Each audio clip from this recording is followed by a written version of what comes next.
আজ আমি তোমাদের দেখাবো যে আমি নিজে কিভাবে পমফ্রেট ফ্রাই করি। অনেকে অনেক রকমভাবেই করে, কিন্তু আমি কিভাবে করি ওটাই তোমাদের সাথে শেয়ার করব। চলো দেখাই। তার জন্য কী হলো, প্রথমে আমি ধনে গুঁড়ো নিলাম, তারপর কিছুটা পরিমাণ জিরে গুঁড়ো নিলাম, তারপর কিছুটা পরিমাণ দিলাম হলুদের গুঁড়ো, এবার দিলাম একটু লঙ্কার গুঁড়ো, এবার দেব গোলমরিচের গুঁড়ো, গোলমরিচের গুঁড়ো দিলাম। এবার এর মধ্যে তোমার দিয়ে দেবো লেবুর রস, লেবুর রসটা বেশ খানিকটা দেবো, দিয়ে ভালো করে এটাকে, মানে লেবুর রসটা এতটাই দেবো যাতে মশলাটা পুরো মাখা হয়ে যায় লেবুর রসে। দিয়ে পরিমাণ মতো নুন দিয়ে ভালো করে মশলাটাকে মেখে নেব।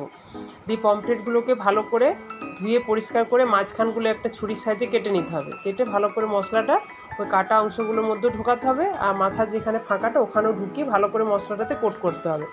তারপর এটাকে সর্ষের তেলের মধ্যে দিয়ে ভালো করে ডিপ ফ্রাই করতে হবে। খেতে কিন্তু দারুণ লাগবে। অনেকে অনেক রকমভাবে করে, আমি এইভাবে করি, তোমরা একদিন এইভাবে করে দেখো, খুবই ভালো লাগবে। আর আমার এই রান্নাগুলো তোমাদের ভালো লাগলে অবশ্যই আমার চ্যানেলটিকে সাবস্ক্রাইব করে আমার পাশে থেকো। আর তোমরা কিভাবে পমফ্রেট ফ্রাই করো সেটা অবশ্যই